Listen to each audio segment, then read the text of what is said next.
اللہ رب العزت قرآن مقدس میں ارشاد فرماتا ہے وَمَا خَلَقْتُ الْجِنَّ وَالْإِنسَ إِلَّا لِيَعْبُدُونِ، بے شک میں صرف انسان اور جن اور انسان کو پیدا کیا ہے عبادت الہی کے لیے۔ اب عبادت الہی وہی چیز ہے جو انسان اچھا کام کرتا ہے، اللہ اور رسول کے بتائے ہوئے چیزوں پہ عمل کرتا ہے، وہی اچھا کام ہے اور وہی عبادت ہے۔ صرف ایسا نہیں کہ نماز روزہ حج زکات کریں صرف یہی عبادت ہے، بلکہ یہی نہیں، اللہ اور رسول کے فرمان کے مطابق اگر وہ کھانا بھی کھاتا ہے تو عبادت میں شمار ہے، اگر وہ سوتا بھی ہے تو عبادت میں شمار ہے۔ اور اگر کوئی انسان جب علم حاصل کرنے کے لیے اپنے بچوں کو مدرسے میں بھیجتا ہے یا کوئی اسکول میں بھیجتا ہے تو اسکول اور مدرسے میں کیا ہوتے ہیں؟ تو حدیث پاک ہے، سرکار نے فرمایا کہ علم حاصل کرنے کے لیے کوئی ضروری نہیں کہ مدرسے میں ہی جا کے علم حاصل کرے، اس کے کئی سہولتیں ہیں۔ 3 طریقے سرکار نے بتایا ہے، اگر آپ چاہیں تو علم حاصل کر سکتے ہیں، ایک پڑھ کر کے کر سکتے ہیں، دوسرا سن کر کے کریں، اور تیسرا دیکھ کر کے کسی کے صحبت میں رہ کر کے حاصل کریں۔ تو یہ صحبت کیا چیز ہے؟ اگر کوئی برے لوگ کے ساتھ صحبت کرتا ہے تو اس کا برا اثر برا انجام ہوتا ہے، اور کوئی اگر اچھے کا صحبت کرتا ہے وہ اچھا بنتا ہے، دنیا اور آخرت وہ سنور جاتی ہے۔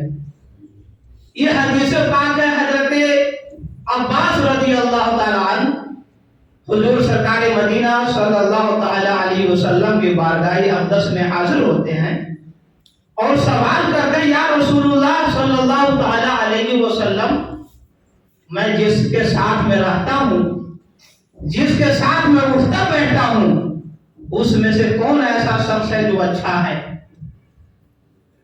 ایک حضرت عباس رضی اللہ تعالیٰ عنہ حضور سے یہ سوال کر رہے ہیں کہ آپ بتائیے سرکار، کون سا انسان ایسا ہے جس کے ساتھ میں اٹھتا بیٹھتا ہوں؟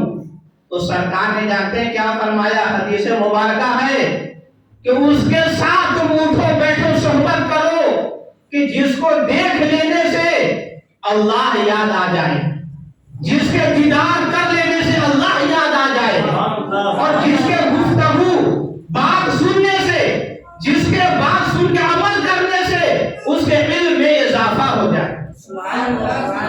اب اگر علم میں اضافہ کرنا ہے اور اگر ایسے لوگ کی صحبت میں رہنا ہے جسے دیکھ کر کے یاد آ جائے، وہ کون لوگ ہو سکتے ہیں؟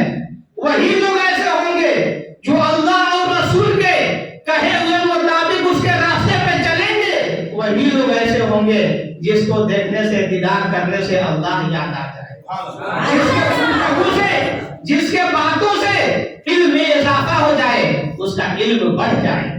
ایسے لوگ تو ہو سکتے ہیں۔ تو ہم کو کیا کرنا چاہیے؟ اچھے کی صحبت کرنا چاہیے۔ آپ چاہیں تو عطر والے کے ساتھ صحبت کرنے، عطر والے کے ساتھ رہیں، خوشبو بیچنے والے کے ساتھ رہیں، تو وہ کیا کرے گا؟ یا تو خوشبو دے گا یا عطر دے گا، یا تو عطر آپ خریدیں گے، یہ کریں گے نا۔ لیکن اگر وہ ڈھکن کھول دیا تو عطر دے یا نہ دے، یا تو خریدے یا نہ خریدے، خوشبو ضرور دے دے گا۔ دے گا کہ نہیں دے گا؟ خوشبو کو کوئی روک ہی نہیں سکتا۔ تو اللہ کا کلام ایسا ہے، اللہ کے نیک بندے ایسے ہیں کہ اللہ کے راستہ پہ جس نے چلا اس کو پہچاننے میں کوئی روک ہی نہیں سکتا ہے۔ اس سے فیضیاب ہونے میں لیٹ نہیں رہے گا، اپنے سے فیض کو عطا ہو جائے گا۔ اچھے نیکوں کی صحبت کرنا چاہیے۔ جو نیک آدمی ہوگا، جو عبادت گار ہوگا، جو اچھے بات کو فالو کرتا ہوگا، اس کے ساتھ صحبت کرنا چاہیے، اس کے ساتھ اٹھنا بیٹھنا چاہیے۔ حضور سیدنا غوث پاک رضی اللہ تعالیٰ عنہ اپنے بیٹوں کو 4 نصیحت کی ہے۔ پہلا نصیحت،